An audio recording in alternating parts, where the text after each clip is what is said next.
Graduation की पहली साल में ही सैली की शादी हो गई। उसका पति कुणाल और परिवार के सभी लोग बड़े प्यारे और खुले विचारों के थे। जब सैली की शादी तय हुई थी, तभी उसकी सास ने खुल के कह दिया था, बेटा, शादी भले ही हो जाए, पर तुम अपनी पढ़ाई लिखाई कभी मत छोड़ना।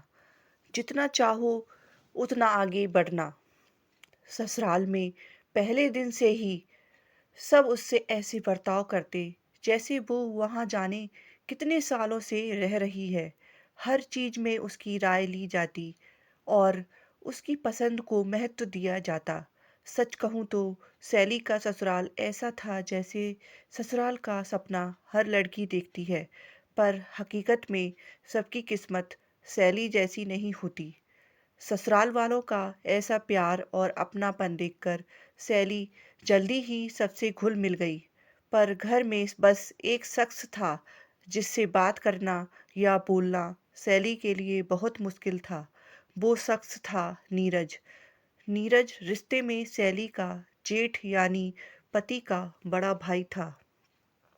वैसे तो नीरज पूरे पूरे ही दिन अपने कमरे में अकेला रहता, पर कुछ जरूरत पड़ने पर बाहर आता तो सैली को देखकर झिझक जाता। सैली पहले से आगे बढ़कर उससे पूछती, भैया, कुछ चाहिए आपको? तो नीरज उसकी बात को अनसुना करके अपनी माँ से जरूरत की चीज मांगता और फिर से अपने कमरे में चला जाता। नीरज का ऐसा रवैया सैली को बड़ा अटपटा लगता। उसे लगता जैसे नीरज उसे पसंद नहीं करता था। नीरज की उससे कोई निजी दुश्मनी हो। सैली बेटा, तुम इतना मत सोचो। बेचारे ने कुछ वक्त पहले ही अपनी पत्नी और बच्चे को खोया है। उसे थोड़ा वक्त दो। उसे शायद अभी तुम्हें परिवार का सदस्य मानने में देर लगी। नीरज के सैली के साथ अजीब बर्ताव की सफाई देते हुए सैली की सास ने उसे समझा दिया। नीरज की शादी कुणाल और सैली की शादी से एक साल पहले ही हुई थी। उसकी पत्नी प्रेग्नेंट थी और प्रेगनेंसी में कुछ परेशानियां थी, जिसकी वजह से 5वें महीने में ही बेचारी की जान चली गई।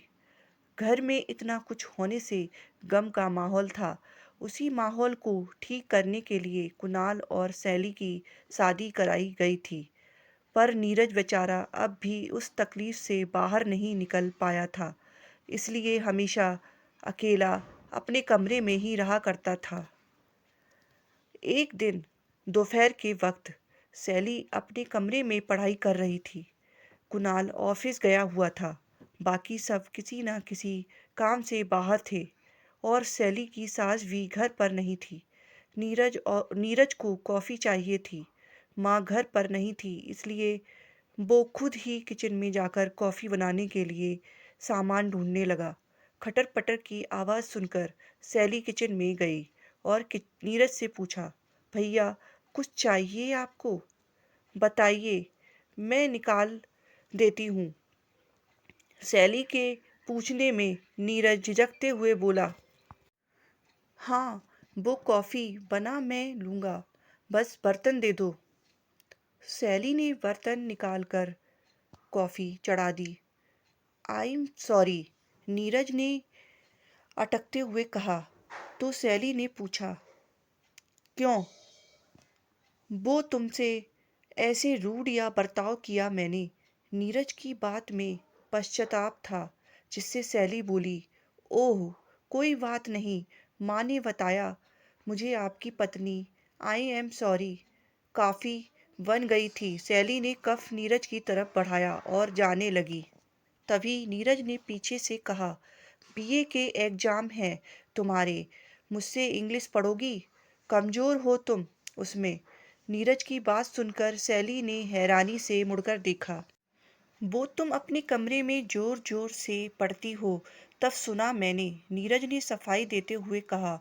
तो सैली बोली, हाँ, यूपी बोर्ड से हूँ ना, तो इंग्लिश समझ नहीं आती जल्दी। तो पढ़ोगी मुझसे? ये भाई तुम्हारे इतने काम तो आ ही सकता है। नीरज ने फिर पूछा। सैली ने नीरज को पहले कभी इतना बोलते हुए नहीं देखा था। वो हैरान भी थी और खुश भी थी। शायद अब नीरज ने उसे उस परिवार का सदस्य मान लिया है। वो यह सब सोच ही रही थी कि तभी नीरज बोला, कोई बात नहीं, मैं चलता हूँ, और अपने कमरे में जाने लगा। तभी सैली ने कहा, कुछ मजाकिया ढंग में कहा, इस ट्यूशन के लिए कोई फीस तो नहीं लोगे ना भैया? इस पर नीरज ने मुस्कुराते हुए कहा, हाँ लूँगा ना, रोज़ ऐसी ही एक बढ़िया सी कॉफ़ी। और फिर दोनों हंसने लगे।